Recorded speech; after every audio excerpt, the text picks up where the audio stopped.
Welcome to the shadows.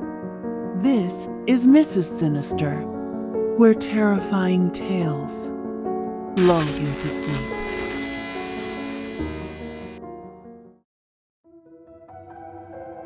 Nancy had been working as a housekeeper for over 20 years, scrubbing floors and changing linens in more rooms than she could count. Hotels had always felt like liminal spaces to her. People came and went. Dreams and breakdowns flickered in and out of the walls like bad wiring. She had gotten used to the messes people left behind. Vomit on the carpets, used needles tucked behind nightstands, broken furniture, blood smears after drunken fights, the usual kind of chaos that clung to discounted rooms and vacation highs gone wrong. But nothing in her long career prepared her for what happened during that off-season at the nameless hotel she had served most of her life. It was the slow period, the lull after the holidays but before the peak travel months. The hotel was mostly empty. Some employees were even allowed to take early leaves. For the rest who stayed, it was a rare chance to relax, clean things a little more slowly, talk during breaks, and enjoy the rare peace in a place built for transients. Nancy appreciated it. Her knees weren't what they used to be, and having time to rest while on shift felt like a blessing. She still showed up early and left late, her pride in her work stronger than ever. That particular week had been uneventful. Only a few rooms were booked, mostly by lone travelers or bored couples who wanted an inexpensive getaway. The hotel had seen worse guests than the ones that checked in that Thursday afternoon. A young man, stylish and charming, and his girlfriend, who looked equally trendy in her oversized sweater and thick sunglasses.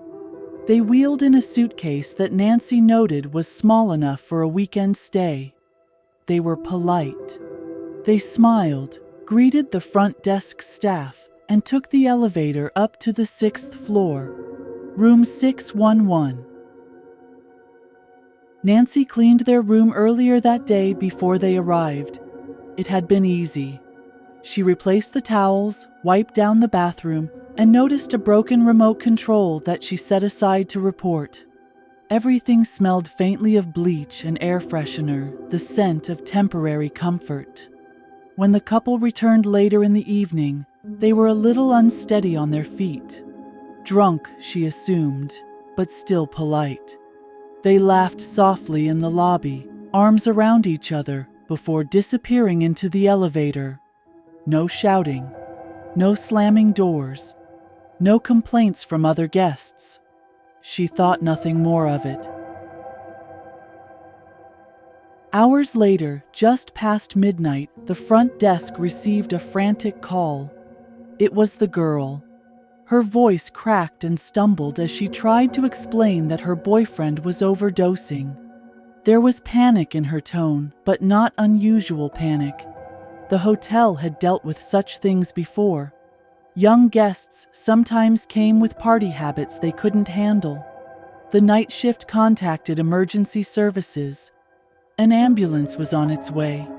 Nancy, who had been folding towels in the back room, was asked to meet them at the entrance to guide them in. It was raining lightly, a cold drizzle under a clouded sky. Nancy stood just outside the lobby doors, her jacket thin and unzipped, watching the street. Red and blue lights flickered in the distance. That's when it happened. A shadow dropped from above, heavy and fast. She felt a rush of air and a wet slap against the concrete just a few feet from her. A scream lodged in her throat as she stepped back and looked down. It was the girl. Her body was twisted unnaturally, parts bent in directions that no limb should go. Blood spilled out in uneven puddles, and a leg, severed at the thigh, lay meters away, its foot still in a white sock. Her face, what was left of it, was turned toward the sky, eyes open, jaw broken, a smear of red against her cheekbones. Nancy's stomach lurched. The medics were just arriving. One of them grabbed her arm to steady her. She couldn't remember walking back inside. Her head spun and her knees buckled, but she remained standing. Upstairs, room 611 was locked. The police were called again. They arrived 10 minutes later. Nancy was seated in the lobby, a warm blanket over her shoulders, still in shock. She heard the soft click of the master key card opening the door upstairs. The medic who had taken the stairs came down pale and silent. The officer followed with his radio pressed tight to his mouth. Inside the room, the boyfriend was found hanging from the ceiling. He had used one of his designer belts as a noose.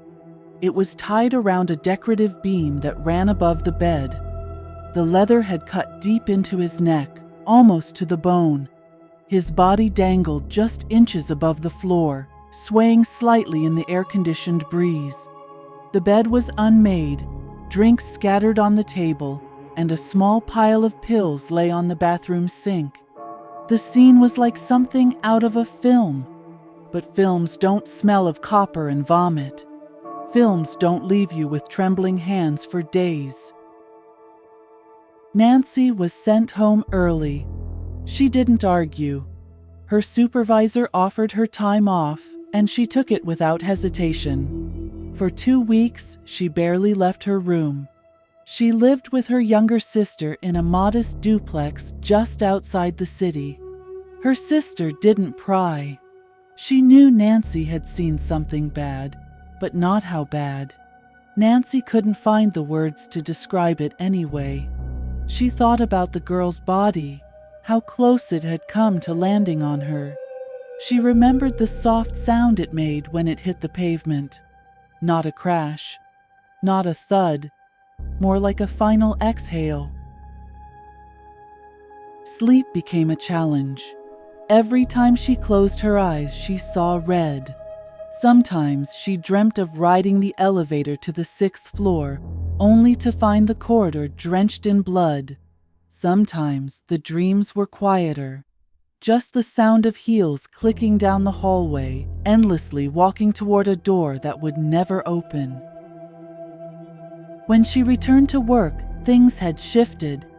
The other employees welcomed her gently, cautiously, as if she were made of glass. Her supervisor didn't assign her to the 6th floor for the first few days. She spent her shifts cleaning the lobby restrooms, helping with laundry, or tending to the ground floor rooms. No one spoke of room 611. Guests still came and went, oblivious to what had happened just a few weeks prior. The room had been sanitized, repainted, and relinened. Hotels move on quickly. They have to. Tragedy doesn't sell rooms. But Nancy couldn't forget. One afternoon, during a lull in the lobby, she asked the receptionist quietly what the police had found. There wasn't much to say. No suicide note. No message on their phones. Just pills, alcohol, and trauma. The theory was that the girl, in a panic, had tried to escape the situation. Maybe she thought someone was coming for them. Maybe the drugs made her hallucinate. Or maybe she had simply lost her grip on the balcony railing. Nancy returned to her duties. She avoided elevators when she could. She flinched at loud noises. She double-checked locks even when it wasn't necessary. But she worked. Because work was constant. Work didn't judge or question.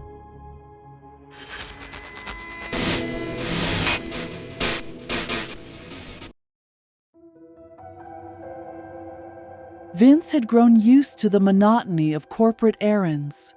For the past 6 years, he had been the one regularly sent to seminars across different states, something that initially excited him, but eventually became a chore. The rooms were always mediocre, the beds hard, the food bland, and the cities nearly indistinguishable from one another. So when his manager approached him again this year to attend another 3-day seminar, he nearly declined. He was ready to pass the torch to a younger employee, maybe someone like Darren from marketing, who had the energy and ambition he'd lost along the way. But the offer came with a twist this time. An upgraded hotel, a generous per diem, and a few extra days to rest after the seminar concluded. For once, it wouldn't be a rushed affair. He could take in the city, maybe unwind in the plush surroundings of a real hotel. It would be like a working vacation. That was enough to change his mind. The flight was short and uneventful. The city itself didn't stand out. Just another busy metro with glass towers, crowds, and confusing intersections. But the hotel did. A towering structure of reflective glass and gold accents, with marble floors, automated doors, ambient lighting, and staff so polite they felt surreal. Vince checked in and was escorted to a spacious corner suite on the 12th floor. The room had everything. A king-sized bed with an ornate headboard, soft pillows like clouds, blackout curtains, a walk-in shower, a minibar, and even a personal espresso machine. This was a far cry from the drab carpeted boxes he'd been lodged in over the years. The seminar itself was everything he expected. Long speeches, dry discussions, a few interesting updates, and the same faces he'd grown used to. The usual handshakes and empty pleasantries passed back and forth. By late afternoon, he returned to the hotel with hours to spare. He treated himself to room service, watched TV, and scrolled through his phone without guilt. By nightfall, he felt the rare, unfamiliar comfort of true relaxation. But sleep didn't come easy. That night, his dreams twisted. He found himself standing in a long hallway, walls dim, lights flickering, and ahead, at the far end, a figure. A woman. She stood motionless, drenched in shadow. Her posture was strange, limbs too long, spine too bent. Her face. He couldn't recall her face. He tried to move toward her, but the hallway stretched longer with each step. When he blinked, she was closer. Blink again. Closer still. Her head tilted unnaturally as she reached out with a shaking, claw-like hand. Then everything shifted and Vince woke up. Gasping, heart thumping, his body soaked in sweat. The room was cold, yet his skin burned. The air felt heavy, thick as if something unseen was pressing down on his chest. He sat up and rubbed his eyes.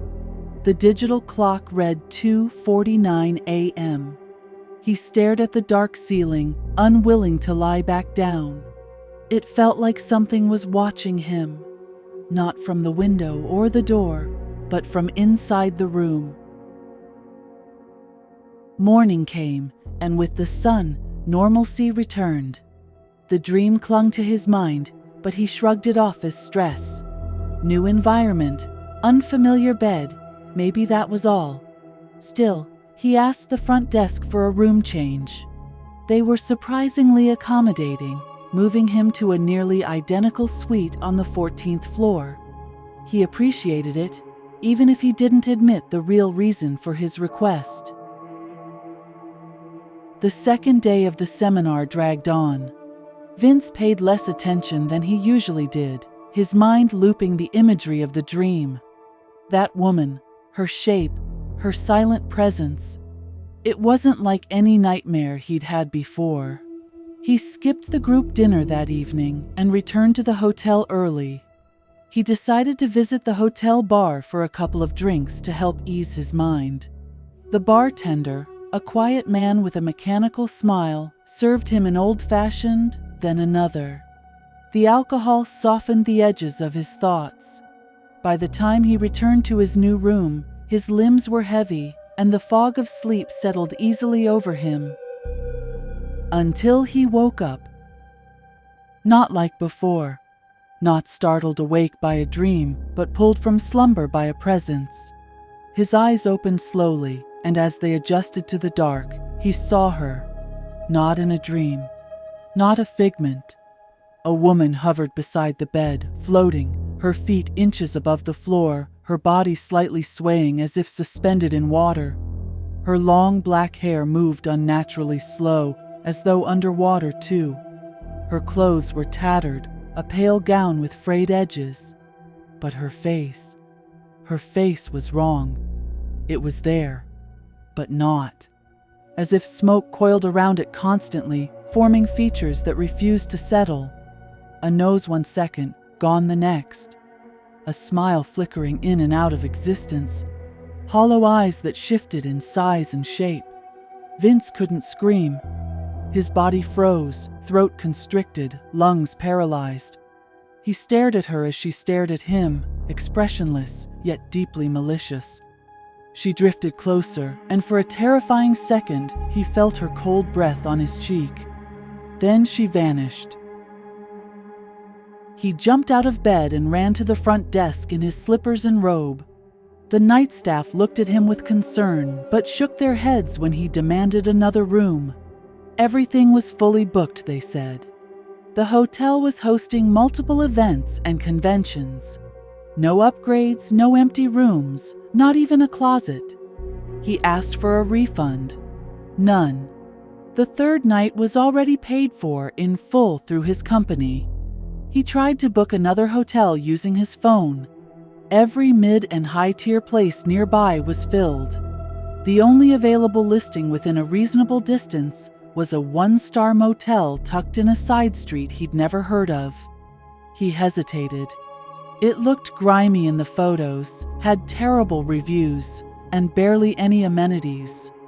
But it was either that, or stay another night with her. He booked the motel.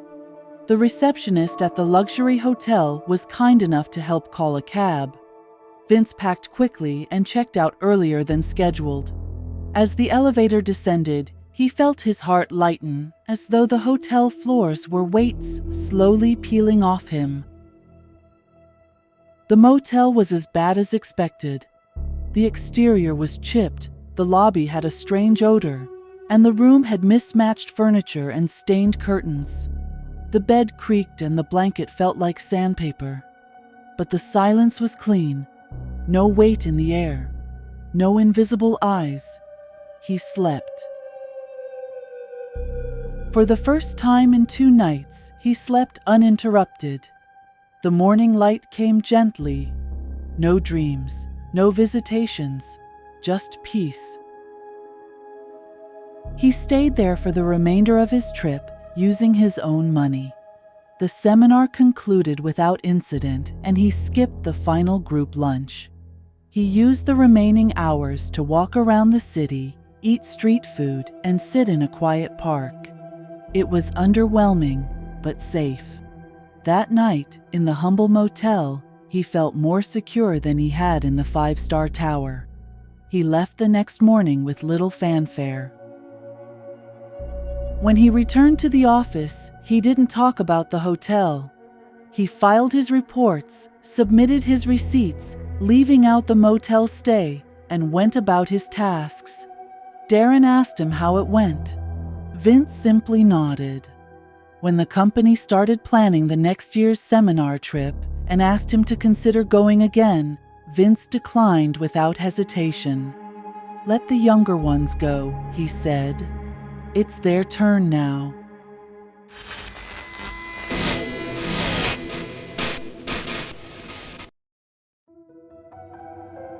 Danny had always been a man who found contentment in the quietest details of life. For him, happiness was in the still moments. Feeding the stray dogs and cats at the pet rescue center, sitting with Rita on park benches during cool afternoons, sharing glances that held more meaning than most conversations could. Rita had grown up with the same quiet temperament. Both came from families where traditions were held dear and where restraint was considered a form of grace. Neither sought grand gestures or the noise of the spotlight. Their relationship thrived on steadiness, on the comfort of knowing they understood each other without having to explain themselves. When they married, it felt less like a sudden leap and more like the natural next step of something that had been growing steadily for years. Their wedding was modest and intimate, with only close family and friends, the kind of event that left them with memories of warm smiles and familiar laughter rather than a blur of noise and excess. For their honeymoon, Rita insisted on finding something practical. They didn't need a high-priced resort or a luxury package. She wanted to spend their money on experiences, not just the room they'd sleep in. After weeks of searching, she found a small hotel in a mountain town a few hours away. It was family-run, owned by an elderly couple who had lived there for decades. The building wasn't grand, but it had charm. Wooden balconies with flower boxes, rooms with windows that opened to views of pine-covered slopes, and home-cooked meals served in a little dining area on the ground floor. It was also much cheaper than the bigger hotels in the area, leaving them more room in their budget for food and activities. They set off early on a cool morning, the city still quiet as the car wound its way out toward the countryside. The road climbed steadily, twisting through hillsides dotted with small houses and fields. The air grew fresher the higher they went, carrying the scent of pine and damp earth. Rita leaned back in her seat, watching as the scenery shifted from gray concrete to stretches of green and gold under the morning sun. Danny drove at an easy pace, occasionally slowing near roadside stalls where vendors sold fruit, woven crafts, and jars of honey. They stopped once to buy a basket of strawberries from a smiling woman, the berries plump and sweet in the cool air. By mid-morning, they reached the hotel. The elderly owners greeted them warmly, ushering them inside to check in. The lobby was small but clean, with polished wooden floors and framed photographs of the surrounding mountains on the walls. Their room was on the second floor, a modest space with a neatly made bed, a dresser, and a small balcony overlooking a slope of pine trees. The air carried a faint hint of lavender, likely from the sachets tucked into the drawers. After setting down their bags, they freshened up and headed out to explore. Rita had planned a list of places to see, starting with a famous waterfall just outside of town.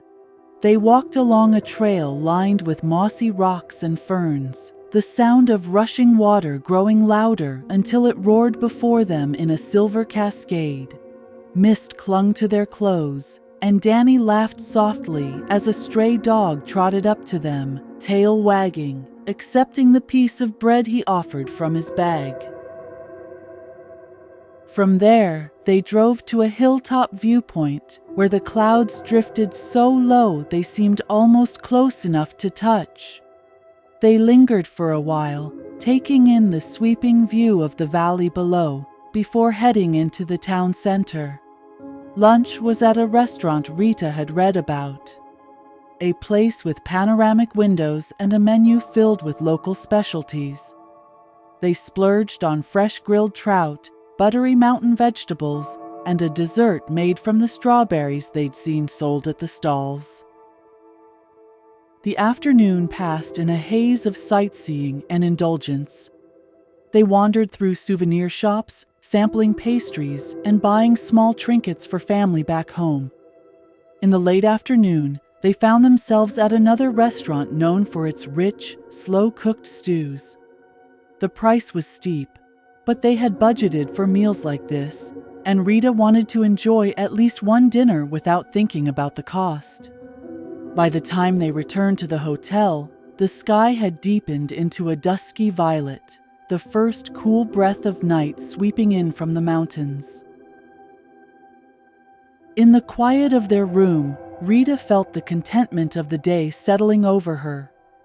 They had done so much, seen so much, and she was looking forward to ending the night in closeness with Danny. He, however, seemed oddly subdued as he sat on the edge of the bed, staring toward the balcony where the curtains swayed faintly in the breeze. She thought perhaps he was simply tired from the day's activities and tried to lighten the mood with small touches, guiding him toward intimacy. At first, he responded as he always did. But slowly, almost imperceptibly, something in his manner shifted. His hands became rougher, his grip tighter, as though driven by a force she didn't recognize. The gentleness she had always known in him was gone, replaced by an urgency that bordered on aggression. When his palm struck her side with a sudden, stinging force, she froze in shock. Before she could react, his hands were at her neck, squeezing just enough to steal her breath. The look in his eyes chilled her to the bone. It wasn't anger or passion. It was emptiness, an absence of the man she knew, replaced by something cold and unfeeling. Panic surged through her. She pushed at him, but his strength overpowered hers. Her vision blurred at the edges, her heartbeat thundering in her ears. She clawed at his arms, twisting, desperate for air, until she managed to wrench herself free and tumble from the bed. Clutching the bed sheet around her, she scrambled to the door, her bare feet slipping on the polished wood. She flung it open and ran into the hallway, the dim light casting her shadow long against the wall. The creak of the floorboards followed her down the stairs, though no footsteps pursued her. In the lobby, the elderly owners appeared from a side door, their eyes widening at the sight of her. They moved quickly, the man locking the front door while the woman guided Rita to a chair. Moments later, Danny came down the stairs, his expression dazed, the strange glint gone from his eyes. He looked confused, as if waking from a dream he couldn't recall. The owners exchanged a grave glance before explaining in quiet tones what had happened years ago in the very room Danny and Rita had stayed in. A man had brought his lover there, only for her to end their affair during the trip. By morning, she was dead, strangled, and he had taken his own life. The incident had been kept from the public to protect the town's image. Despite renovations and blessings, some guests had still experienced strange, dangerous behavior in that room, as though something of that night lingered.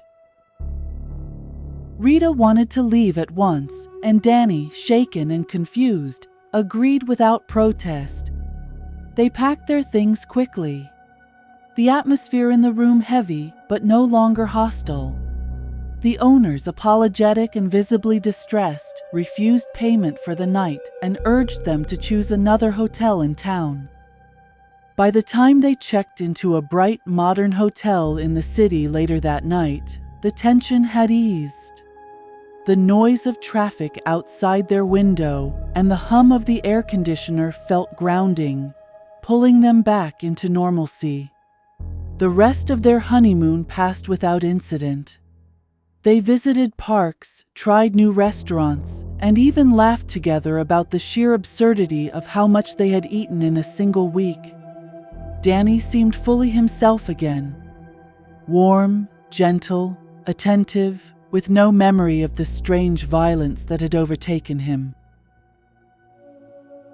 On their last night before returning home, they sat together on the balcony of their city hotel, watching the lights of passing cars below. Rita felt no trace of fear in his presence, only the steady comfort she had always known. Whatever had happened in that mountain room, it was behind them now, left in the shadows of a place they would never return to. Do you have a terrifying tale of your own? Send your story to officialMrsSinister@gmail.com. And don't forget to like, subscribe, and tap the bell. Sleep tight if you can. And remember, the things lurking in the dark are always watching.